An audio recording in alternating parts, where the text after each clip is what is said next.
This is the next installment of our Dysgraphia Life expert webinar series.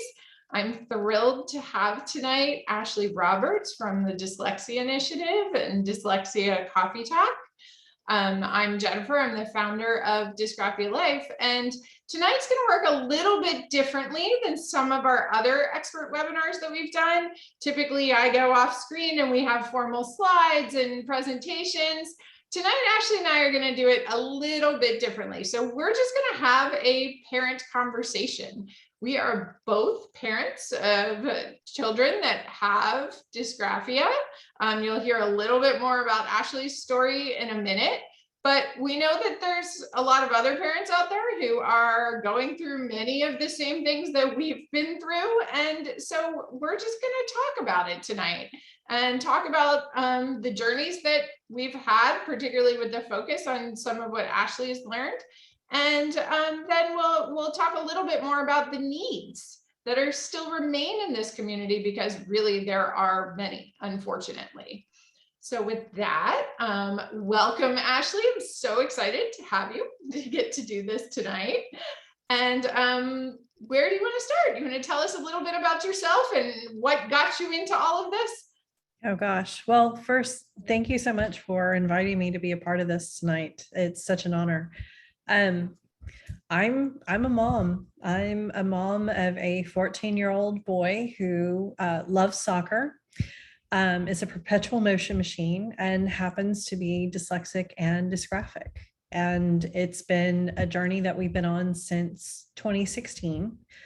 But the dysgraphia journey has been an extremely interesting and different journey. And to frame that, what I mean by that is he received his dysgraphia diagnosis in the summer of 2016, but it was really the spring of 2020 before I would finally get answers on what dysgraphia was and what dysgraphia meant. We brushed it aside because he absolutely could not read at all. And we focused on his dyslexia, thinking we've got plenty of time to come back to his handwriting. I mean, it was an interesting decision to make, knowing what I know now. But given the information that's been available on dysgraphia, it was the only guidance we had, which was, oh, you have plenty of time. It's just handwriting. So here we are, 2023, and we're on a new road. Yeah, that's so interesting timing. But I think, to your point, for those of us looking for dysgraphia diagnosis, looking for dysgraphia help in school, there's not as much out there, right? I mean, I think I came across it in that my child is just dysgraphic, not dyslexic and dysgraphic. And that's an important point, I think, for our audience, that it can go together or it can be separate. And we see both commonly. But everybody kept saying, oh, he's reading on grade level.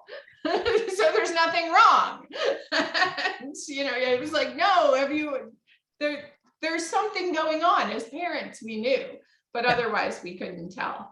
I do want to tell our audience there is a Q&A function in the webinar. If you have questions that you want to ask Ashley as we go through this, please put them in the Q&A. She and I are going to talk for a little while, but then in the last 15 minutes or so, we're going to take audience questions. So please try to make them relevant to everyone, not specific to your own child, but we will answer some of the questions. So please feel free to put them in that Q&A feature. Okay, so let's hear a little bit more about this journey. Let's start with the dyslexia piece. So you learned he was dyslexic. You decided it's time to attack that. Mm-hmm. What did you do? What worked? What was helpful? And did you try out different options through that process? We did. He was barely 7 years old. He was approaching the end of first grade. And it is burned into my brain the night that he melted down in front of my husband and I. He's an only child. But I was cooking dinner. I'll never forget, I had raw chicken all over my hands.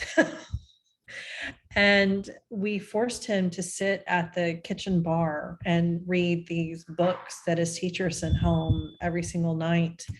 And, he couldn't read at all. He did not understand that the song that he sang tied to the bulletin board, the letters that were above the board at school, and that each of those things were shapes that meant a letter, and each of those letters had multiple sounds. And when you put the sounds together, you created words. All of that understanding was non-existent. And he was doing his best to memorize. He's incredibly intelligent, and he just started screaming at the top of his lungs, "I'm just stupid, I'm just stupid, I'm just stupid," as he slammed his head as hard as he could over and over and over again on my quartz countertop bar. And we both just froze in our tracks. And it's that horrific parent moment where your child is breaking and you almost can't react to the pain that they're in because it's so intense. And we stood there for a few seconds just in horror, just watching this happen. And then again, I had raw chicken all over my hands. I'm standing there with a knife in my hand, just like, oh my God, what's happening? And my husband was closer to him, and he just suddenly just swooped him up out of his chair and ran over to the sofa and just started rocking him. And I throw the knife in the sink and wash my hands as fast as I can and go running into the living room and join them on the sofa. And just, we just hold him, and he just cried and cried and cried and cried and cried. And I think we got fast food for dinner that night. We put him to bed late, and then my husband and I stayed up until the very wee hours of the morning. And it's a weeknight, mind you, but we stayed up until the very wee hours in the morning just talking. What does this mean? What are we going to do? My husband said, "I think he's dyslexic." I'm like, "I don't even know what that means. I don't understand why you would go there. I don't know what to do. I don't know anything right now. I feel lost. I feel helpless." And we immediately began our journey on trying to find answers, on trying to find help for him. I spent the next 2.5 to 3 weeks Googling, reading help. I live in Houston, Texas, reading help in Houston, Texas. And everything was from 11:30 to 1 on Tuesdays and Thursdays, and I had the smart ass snide remark of, is it only stay-at-home moms who have kids that have struggles reading? Because what's 11:30 to 1 on a Tuesday and Thursday? How does that fit into a working mom's schedule? And through my queries, somehow, some way, I stumbled across 2 things. The first was Linda Mood Bell, and we met with them about 2 days after that. He was tested another couple of days after that, and he began their program the following week. So they plugged a lot of his phonological holes that he had. He'd never had tubes in his ears or anything, but what we learned later when he was 8 approaching 9 was he had adenoiditis since he was 2. And the adenoids are in your sinus cavities, and a lot of our kids get adenoiditis, right? A lot of our kids get their adenoids removed, but that kept his sinus cavities and his ears just congested enough that he had phonological holes, that even though he had no speech problems, he wasn't hearing all of the sounds correctly. And they were fantastic at plugging all of that and getting him reading. At the same time, I finally the second part was that I finally found the International Dyslexia Association. And not only did I find them, but I found out that they had a Houston branch. And at least back at that time, the Houston branch had a list of resources. And so I went to that list and started calling people and said, "I need somebody to test my child for dyslexia." And that's how I came across the diagnostician that eventually did diagnose him with dyslexia and dysgraphia that summer. So that was just Yeah, I mean, the first part of the story just breaks your heart. I feel like as I'm sure we have many parents on here listening, you're just like, oh, what can I do? How can I help? It's so hard as a parent to see your child struggle like that. It is, Um, especially when they're the kind of kid like he is, where, he's never been that kid that fell down on the ground and had temper tantrums. When you told him no, he went, okay. He's never been a disobedient or a child that just lashed out. He was always just kept his emotions really close to his vest. So for him to melt down in the way that he did told us that something was really, really wrong. yeah, that makes a lot of sense.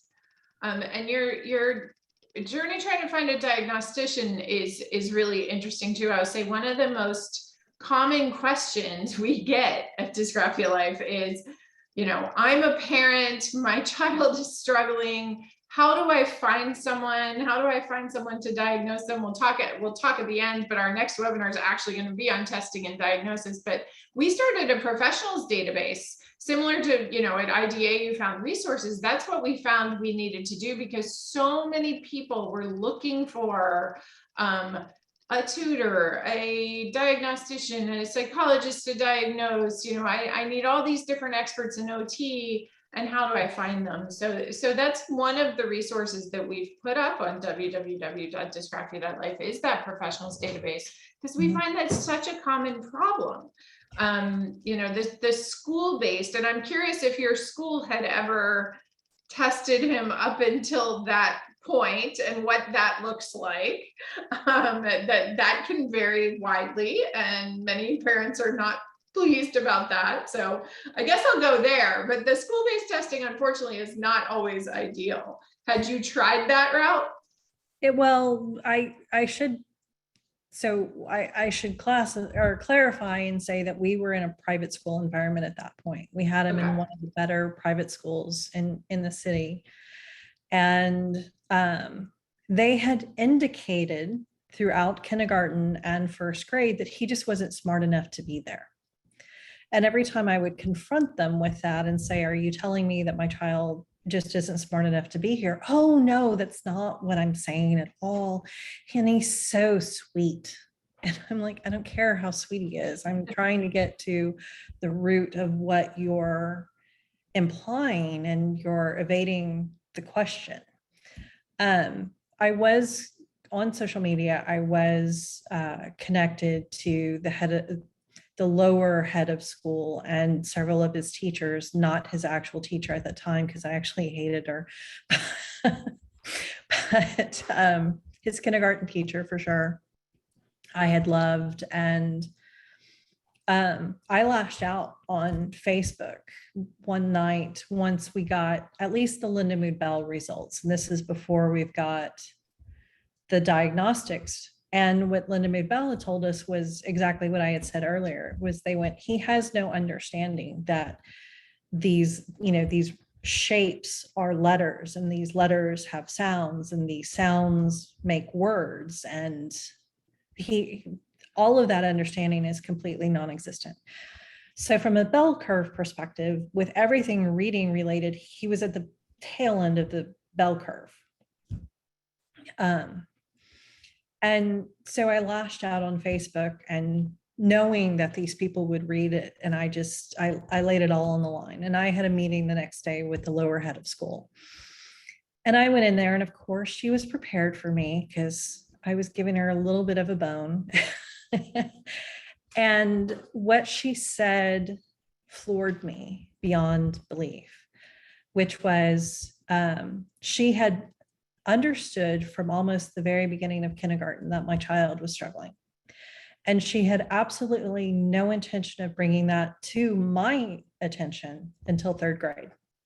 Because in her words, you never know if it's just developmental or not, and the child may grow out of it, and we don't want to unnecessarily worry our parents. And at that point, I looked at her and I went, we're done. We're so done in so many ways. This isn't even a conversation at this point.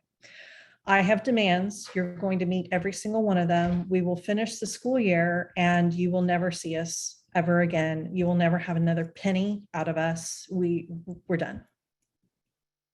And I stood up and I walked out of her office. And I didn't go to any of the remaining school events because I didn't want to run into her. It was one of those just gut-wrenching things, because I did say to her, I was like, you do understand the emotional issues, the self-esteem issues will be set in stone by that point. You're forcing me to put him into therapy to overcome your intentional lack of responsibility with this, lack of communication, because you think I've got enough money that I don't want to know that my child is struggling. And in what world does that correlate together? I don't understand that bias, that you think I'm rich, so therefore my child must be perfect, and I'm going to have a mental breakdown if you tell me that he's struggling reading.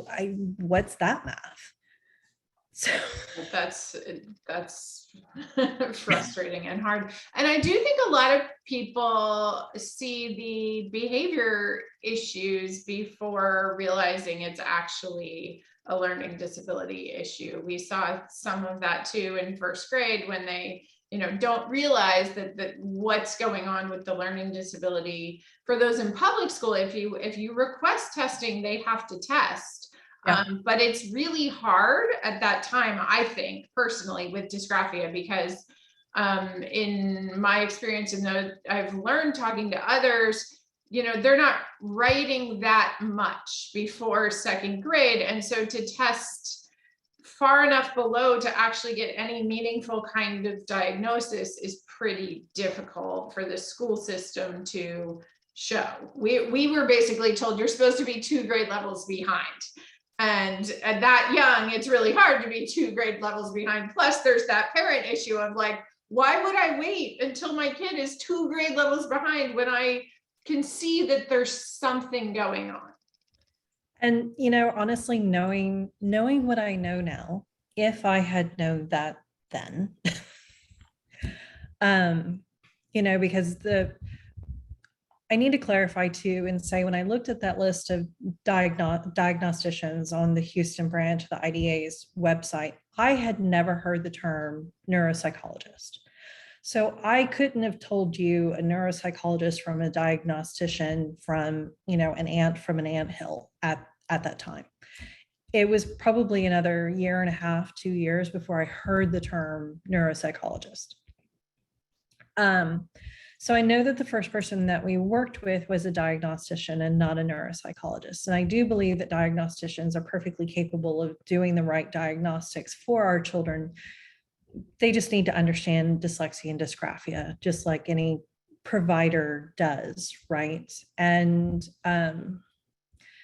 knowing what I know now, it's understanding what your state standards are as well, and understanding that handwriting, grammar, syntax, all of that needs to be taught. It needs to be taught explicitly.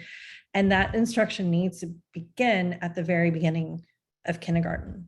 And if those connections are not being made right off the bat, then everybody has an obligation under child find to raise their hand and say something's not going right here with this child. I've heard the same thing, because my child does have an IEP. His dyslexia services in elementary school were through the general education dyslexia teacher and not a special education dyslexia teacher. And they specifically told me that my child needed to be 2 or more grade levels behind to actually access SPED. And I'm sitting here going, my child already is SPED, but you're telling me I can't access the resources of SPED unless he's 2 or more years behind grade level, which he was, and you're still denying me. So I don't understand your math here. It's just, there's so much that I've learned, especially about dysgraphia at this point in my life, that I wish I had known. We would have taken a wildly different course than what we did. But we didn't know. And right when I did learn, COVID began. And, that was its own monkey wrench, which delayed everything even further. So I think that's what some of the parents on are really interested in hearing is sort of what are some of the things you've learned? How has this changed over the course of your journey, and what have you learned, particularly on the dysgraphia piece of it? It was weird. A lot of pieces sort of came together for me in a very short amount of time. I had been asking the question, can somebody just please explain dysgraphia to me from the very beginning? And everybody was like, it's just messy handwriting. I'm going, but he can draw. I don't understand. What do you mean just messy handwriting? And oh, and he probably can't tie his shoes too, but that's more dyslexia than dysgraphia. And I'm going, okay, whatever, fine. We're just going to keep on going down the road that we're supposed to go down. I don't remember exactly what year it was. I think it was the summer between 4th and 5th grade. Somebody in my neighborhood on a local neighborhood page recommended an occupational therapist who had just worked with their dysgraphic child. And 5th grade, I should say, is when COVID happened. So going into 5th grade, I reached out to this occupational therapist. She was amazing. She came to my home, God bless her, evaluated my son in my home. I did not have to go to her. And she started to explain all of these things. It was very hard, though, to process what she was saying because she was using all of these terms that I had never heard before about, I'm going to get it all wrong now, but the proprioceptive or something like that, reflex, and the travel up the brain and the stair stepping and all of these things that she was saying. And my husband walked out of the room at one point. And he was like, this is hokum. I can't listen anymore.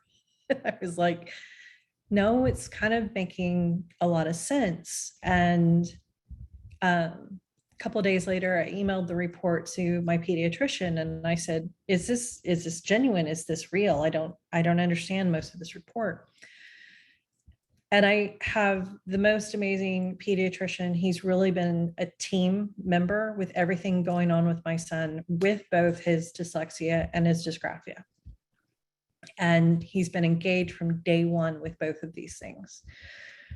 So once he looked at the report, he was like, no, this makes a whole lot of sense. This report is spot on. And what I know of your son, this is absolutely correct. And so I was like, okay, now I'm on a new learning path, new terms, new things I need to learn. And then between December 2019 and February 2020, it's just sort of like information just started falling out of the sky into my lap. And the last piece of that puzzle was because I was on the board for the Houston branch of the IDA for a few years. Their spring 2020 conference, a woman named Dr. Brenda Taylor gave a presentation. And her presentation is available on YouTube through the Nyhouse Education Center, and it's called Dysgraphia is More Than Messy Handwriting. And I cried through most of her presentation because I felt like she had put a picture of my son up on the board and she talked for an hour straight all about him. And I just was blown away with everything that she said. And he has orthographic processing issues. And she was talking about orthographic dysgraphia and not just the shape of the letter, but how they have to think through the shape of the letter, just like they have to think through the letters that are on the page in order to form the word. And a good way to describe it with dyslexia is my son was having to do a lot more repetitions to get those words into his bank of that he could pull from for reading. That automaticity was just taking significantly longer to process. It's the same thing with his handwriting. He sequences backwards, which to clarify, I'm sure most of your audience knows exactly what that means, but just to clarify, if you think about the lowercase n, I'm probably backwards to everybody, but you do the stick, and then in the same pen movement, you come up and you hump over once, and then you hump over again. He starts at the very end of the M, the M, excuse me, and he comes over toward the stick, and then in a completely separate pen stroke from bottom to the top, he makes the stick. And so the stick and the two humps are disconnected from each other, but he's trying to get them close. And then, of course, his spacing, his punctuation, his capitalization, all of that is significantly lacking. But every letter that he writes it from the end to the beginning. Everybody had said, oh, that's normal. He's going to grow out of it. But as she was speaking, all of these pieces were really coming together for me. And when her speech was over, she, of course, I sat there and I didn't get up and I didn't move because I just wanted to talk to her for the next 3 days. And she waited for everybody to leave, and she looked at me and she said, you cried through my entire presentation. And I said, because you need to become my best friend, and I just need to drink from your fountain of knowledge, and you need to tell me everything that you know.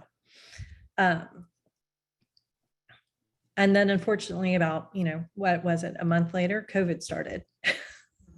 So all of this information that I just taken in, all of a sudden I couldn't do anything with it because the whole world shut down. And then it was just about just trying to get through the end of his dyslexia remediation, because he was right at the end of 4 years of remediation. He was about to finish the program that he was in. And she was shutting down, and she was like, no, I can't do this. And I was like, I'll talk you through Zoom. I'll teach you everything you need to know about Zoom, but we've got 6 lessons to go. You can't stop now. We're 4 years. You can't give up on me. So I taught her everything I knew about Zoom, and she finished his remediation over Zoom, and she used him as her guinea pig to learn, and she kept on going with her other students as well.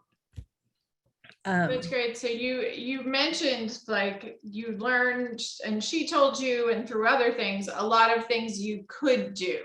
Yes. For his dysgraphia. What are some of the things that you've been able to sort of use as accommodations or teach, or lessons learned that, some of the audience can kind of take away and try with their own kids? And then, well, I'll get to that part of it, but let's start with what has been working that could be somewhat generalizable.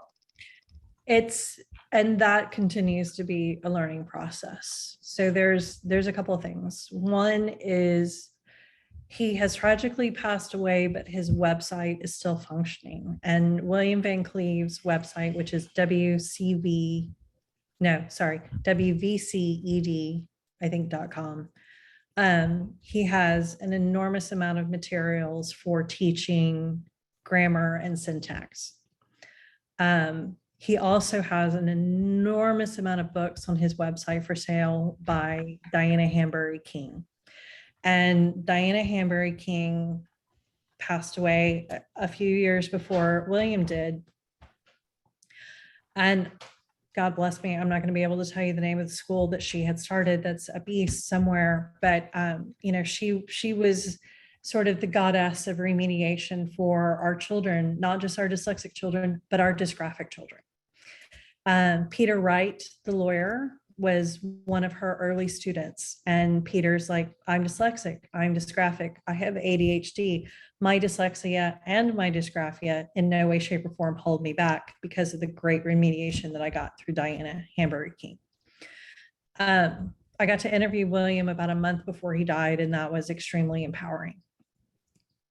His focus was, we need to be teaching our children explicitly handwriting, grammar, and syntax. You can't teach them in silos. Everything has to come together and be taught together. The Landmark School is a school just outside of Boston. And they have a book called From Talking to Writing, Strategies for Supporting Narrative and Expository Writing. And they have a really great professional development program that they offer they offer it all year long, but I took their class last summer. I negotiated my way in because I'm not a teacher, but I got myself and some other friends enrolled in their scaffolding writing strategies course that they offered. And as a parent, I mean, it's not terribly expensive. I think it was about $275, $295, one or the other. But it was 6 weeks of an enormous wealth of information about how I could teach my child myself. All of these strategies that he needs to improve his writing. In that book, there are numerous graphic organizers, and the graphic organizers scaffold. So it starts off with a kernel sentence and eventually gets to like multi-paragraph writing. But specifically on the graphic organizers, that was also an absolutely huge learning curve for me to take away from the landmark course, because of course my dyslexic child always had graphic organizers given to him. Well, what I came to understand about that was nobody understood the purpose of graphic organizers and really what they were meant to do. People were just giving him this piece of paper in order to fill out some things. But they're not teaching him the purpose of the graphic organizer, how to use the graphic organizer, how to make that a tool in order to help him succeed. And then because that lack of understanding exists, the graphic organizer itself is a completely useless tool that nobody's benefiting from, neither the teachers nor the students. And so I've got a really great team right now with the school. And one of the teachers took the same landmark course I did. Some of the other teachers had taken some of the last courses that William had taught before he passed away. But we use the graphic organizers out of the landmark book. And we have even taken some of those and manipulated them to fit certain subject areas so that he can be more successful in those subjects, instead of, why are you asking him to write short answer essay questions when you essentially have never taught him how to write a paragraph? You're placing an expectation on a child that you've actually never taught to. And I should frame and say my district is deeply embedded in Teachers College Reading and Writing Project, which unfortunately does not teach the semantics of writing. So it doesn't take you through the grammar aspect. It doesn't teach you how to form a sentence. It doesn't teach you how to take that sentence and develop into a paragraph, or take the one paragraph and transition into a next paragraph and create essentially a paper itself. Landmark's teachings are far more centered on that. Another great tool is the writing revolution. Before you leave that, we had a request for the name of the book from Landmark again. I'll grab it for you. Like I said, it might be backwards, but it's From Talking to Writing: Strategies for Supporting Narrative and Expository Writing. It's about $45, I think, on Amazon, but this is a fantastic book. And like I said, it is filled with graphic organizers at the back of the book that you can use.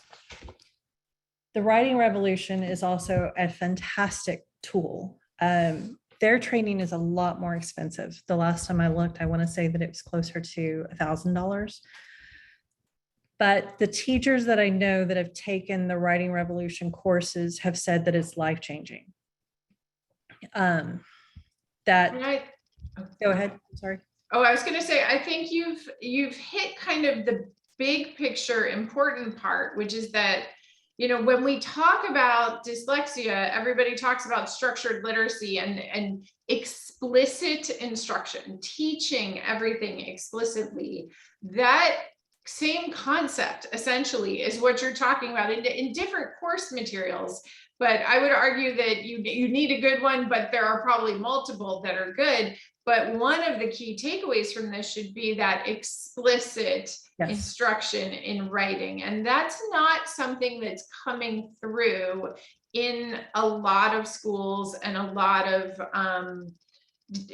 different programs and different focuses. Like, how do you teach the actual act of writing, composing a paragraph, composing an essay, different kinds of essays, all that kind of stuff. So, I sort of love the focus of, that's what we need to be getting to, is how do we teach those skills on top of some of the accommodations. And it's not just limited to, say, a writing class, an English language arts class. That writing instruction can happen in social studies and in science and in every course that a child takes, because every course requires writing, and a content-rich curriculum is a fantastic tool in order to help the child develop those writing skills and teach that writing explicitly. So, but you asked a question and it's about to slip my mind and I want to make sure that I get to it. So repeat it. Oh, I was just sort of I think I was making the same point you were. I don't know if there was a specific question in there.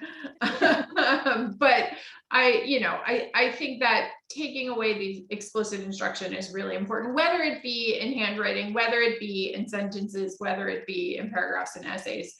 Throughout the entire continuum of learning, we need some of that explicit instruction for our kids who might not be picking it up quite as quickly as some of the others.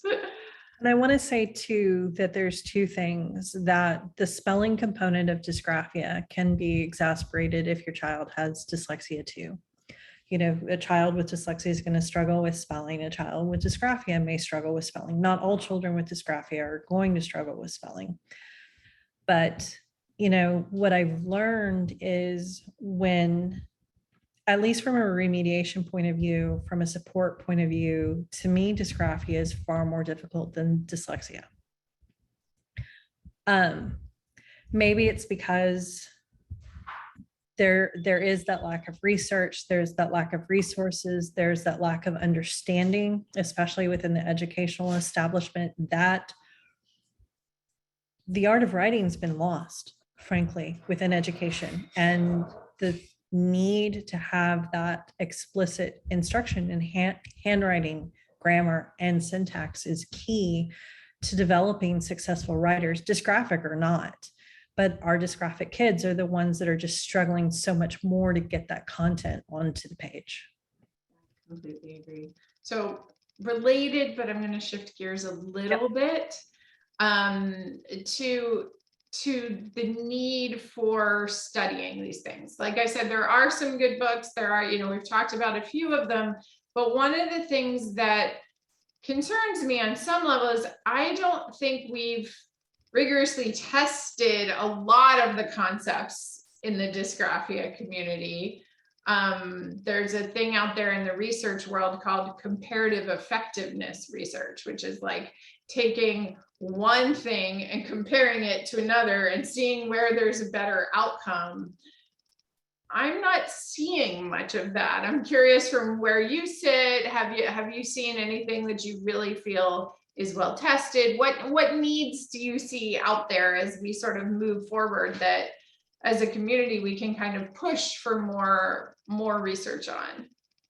I feel like the lack of understanding about what it takes to generate a written product is so utterly lacking as a whole, that the research, the gate for research, the opportunity for research is so wide open. It's really the successful, our kids are being the most successful, sadly, really only in the private dyslexia schools, because they're the only ones that are equipped at this point, I think, to really understand what written expression really and truly takes. When William died, we lost a massive voice in our community for pushing that knowledge out to everybody else.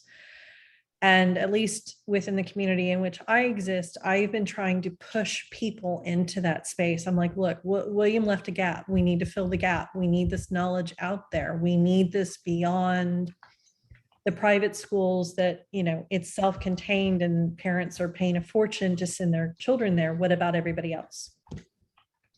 And I will say, I talked to a parent 2 weeks ago who has their child at a private dyslexia school, who called me, who said they know all about dyslexia. I don't think they know anything about dysgraphia. I keep telling them that she has dysgraphia and was frustrated as well. So there's sadly a lot of gaps out there, I think. And I agree with that. I think that knowledge is limited to a very small portion of the schools. The vast majority of them don't understand. It's sort of the same thing with our dyscalculic kids, they're being vastly underserved as well. But at least at least there's a lot more knowledge on math, and there's tons and tons and tons and tons and tons of data on how the brain learns how to read. But that doesn't exist in the same quantity with written expression. And, I'm not ashamed to say I'm 49 years old. I grew up in a completely different era within the educational system. I'll go to my grave remembering my sophomore and junior English teacher in Atlanta who tortured me about the semantics of writing. I had thought that I was a very good writer. I showed up at her school in Atlanta, Georgia, and she told me I didn't know anything from anything, and spent the next 10 months torturing me on how to write. She changed my trajectory as a student who knew how to write. Fast forward to college, and all of a sudden, you're supposed to put yourself out there and state your opinion and support your opinion and all this. And a very sweet teacher's assistant,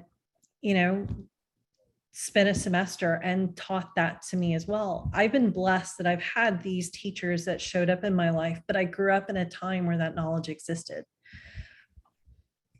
All of that knowledge has left, but I don't think the data existed in that time. It was just they were doing what they had always done, which resulted in we all learned how to write. I think dysgraphia is becoming so much more forward and so much a bigger part of the conversation because the art of how do we teach that has disappeared. There's a book that I absolutely love. Maybe I have it. I'll send it to you. We can put the link up with the replay of this, as well as some of the other books that were mentioned. We'll include links to all of them. You would absolutely love it, but it's basically the history of the written word. I'm going to find it. I know it's in my Audible library, but it's basically the history of the written word, and it's written by a professor at Harvard University. And he talks about, I'm going to find it.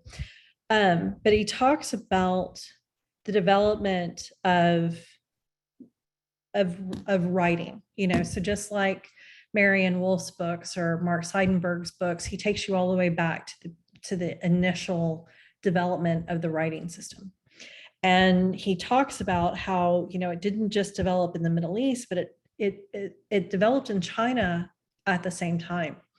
Anyway, it's thousands of years worth of history, and he tells this amazing, amazing, amazing story. And he kind of ends, at least in my head, this is roughly where he ended, but he was interviewing Anna Akhmatova. And I don't know if you've ever heard of her, but she was an extremely celebrated Russian poet. She was noble, she was beautiful, she had many lovers, she was married, she was young, she was elegant. She was the epitome of what every Russian woman wanted to be. And she was educated, and she was a celebrated poet at an extremely young age. And then the Soviet Revolution happened, the Russian Revolution. And she spent the rest of her life imprisoned.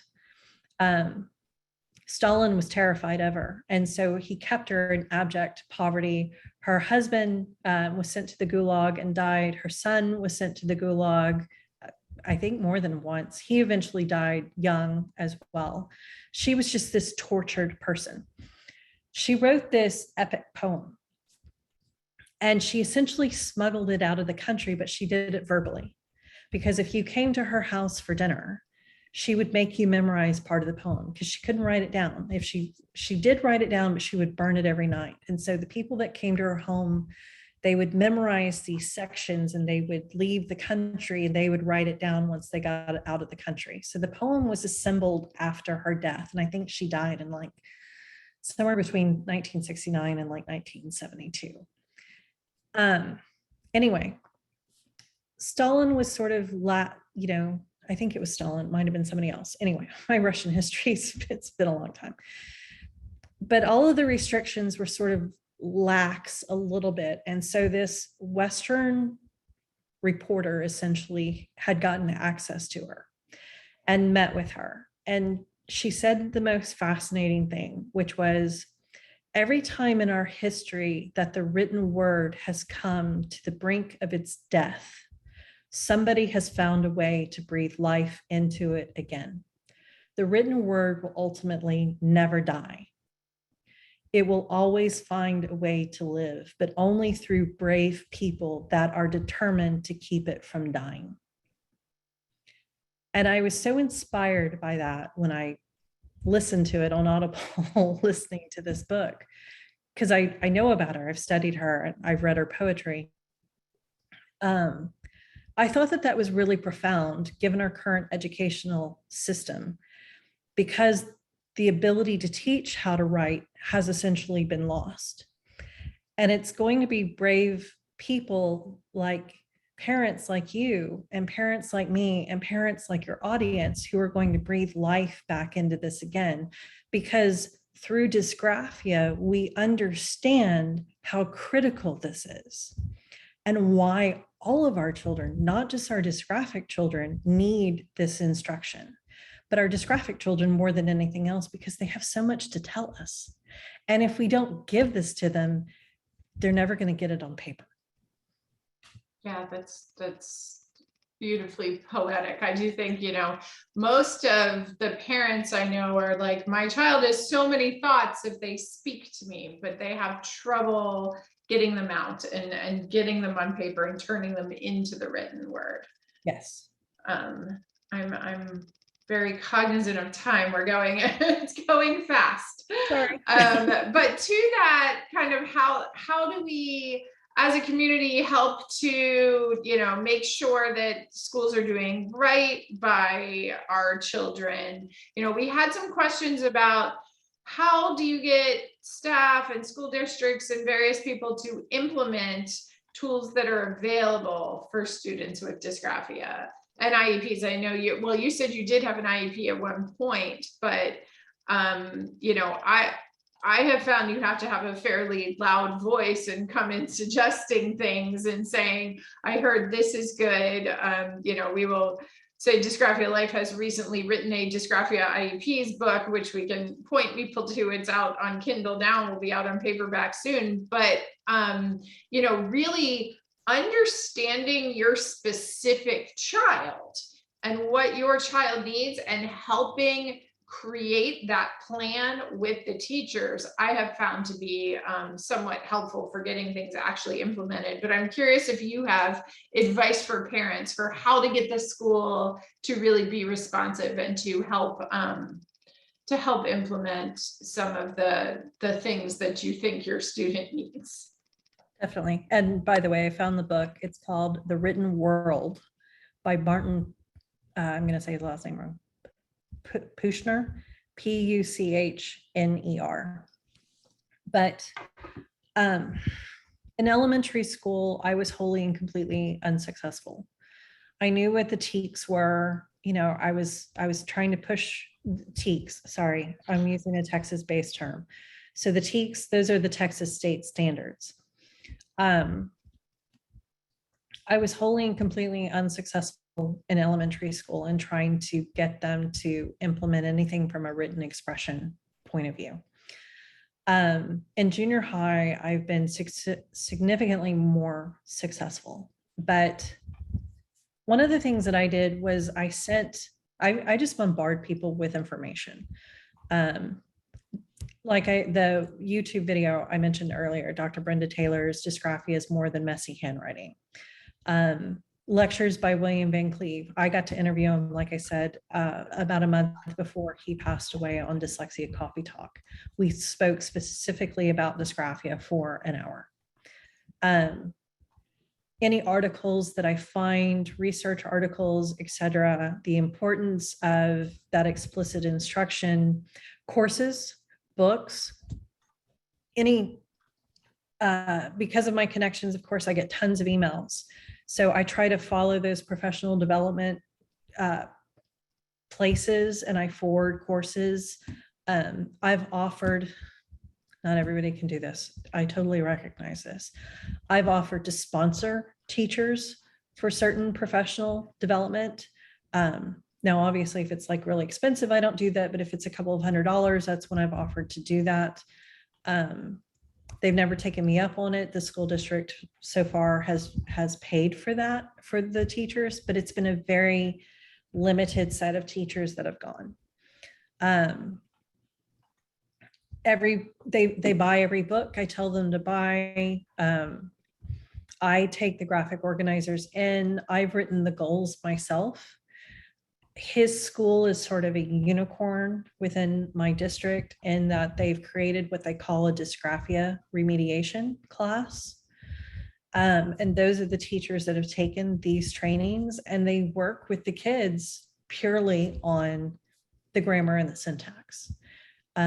So they take various assignments that they're working on, and they just teach them the grammar and the syntax of how to construct a sentence, and they just scaffold it throughout the school year. So that's been huge. He still hasn't gotten handwriting. He hasn't gotten handwriting through them because I think that they're more focused on the syntax and the grammar than they are the handwriting. They kind of don't understand how the three pieces really connect together and why that connection is so critical. It's still definitely a work in progress. For us, we have the financial privilege that we are sending our son this summer to the landmark school. I recognize that not everybody can do that. We're only doing the summer program. I'm not paying the exorbitant tuition for the school year program because God knows I can't afford that. But I try to be approachable. I recognize that I'm probably not very approachable to many of his teachers, but I try to be approachable. I try to have those conversations when somebody goes, oh my God, I met Lucy Calkins in person and it was like the biggest rock star event of my life. I'm like, okay, so let me tell you about this book. I try not to go, oh gosh, Lucy really doesn't know anything that she's talking about. I try not to do that. I try not to tear away what they believe in. I just try to gently yet firmly steer them in the direction that I need them to go in to support my child. And I try to sell that of, you're not just going to support my child, I'm going to help make you a better teacher if you will just give me that opportunity. That makes sense. And I will say, we have had a lot of teachers, I think Amy put our handout in the chat. We have had a lot of teachers show up to our expert webinar series. A lot of teachers want to learn more about dysgraphia. So there is an opportunity to educate your team as you are advocating for accommodations and remediation and goals and things like that. I saw a couple of questions about foreign language. I haven't personally had to deal with that yet. I don't know if you have. We will be next year. I have heard what one of the things that's in the chat, but that, ASL can be a good thing. Some places you can get out of it. Is that something you've had to touch on yet? So I should say that there's a lot of different debates when it comes to foreign language. I know a lot of people in the K through 12 system do. Most school districts across the country will allow you to substitute ASL for the foreign language requirement. However, the big question is your child college bound or not? Because college bound, they don't get to substitute ASL for the foreign language requirement in college. So that's something to bear in mind. One of the things, this book just came out, 7 steps to College Success, A Pathway for Students with Disabilities by Elizabeth Hamlet. This is the 3rd edition. This just came out. So Elizabeth, she's a friend. She is on the college side, and this book is really a guide for all of our kids with language-based learning disabilities for what is that process for getting in college, the accommodations for college. You know, they're adults. We don't get to advocate for them anymore. We're not a part of that conversation. All of those questions are answered, but that's a big piece that she talks about too, is that foreign language requirement. So that's something that's really something to bear in mind when having that conversation internally with your family about what's the right fit for you. Sounds good. We only have a couple minutes left. I want to kind of end on that research piece, because I feel like that is such an important takeaway from some of these conversations, is how much more is needed as we move forward. You know, I think we are working on a project that is all about what's called patient-centered outcomes research, which doesn't sound like it fits the dysgraphia community, but the concept is taking people with lived experience, with experience of, you know, whatever condition it is, in our case, learning disabilities, and knowing what that's like, and using that to really frame and inform and prioritize what the needed research out there can be. And so I'm curious what your take is on that. Do you feel like, you know, you have a ton of lived experience and you're a walking library, clearly. How do you feel you would be able to contribute to research, and does that resonate? It does resonate for me, because there's so much research that's needed in this, you know, and the ability for control groups right now is vast because of what's happening in our schools across the country. If you consider them the control group, and you take a group of children and you give them that explicit instruction, you've got the basis for a lot of different research, whether it's the handwriting, the grammar, the syntax, all of it together, what way you want to do that. I want all of that research out there. And for us, we're still very much at the beginning of this. I have all of this knowledge, but we haven't put it into practice yet with my son, not like we did his dyslexia remediation. There's so much work that we have to do. But as an advocate, I feel awful for all of the kids who are not getting this. And so the more research that we create, the better it's going to serve the greater community as a whole. And I don't think I'm answering your question exactly the way that you ask it, but I'm so thirsty for research on dysgraphia in every possible facet that it can be generated. I just want to sit underneath the fountain of that research and just drink it all in, and just, you know, encourage people to do as much as humanly possible with every plausible research question that they can come up with when it comes to written expression. Sounds great. Well, thank you so much for being here tonight. I think our our audience is going to go home with a whole bookshelf full of things to read. So we appreciate all of the help. I think we're putting a satisfaction poll in. Let us know how you liked the webinar today. We appreciate the feedback. Always, you can also always email us at info@dysgraphia.life.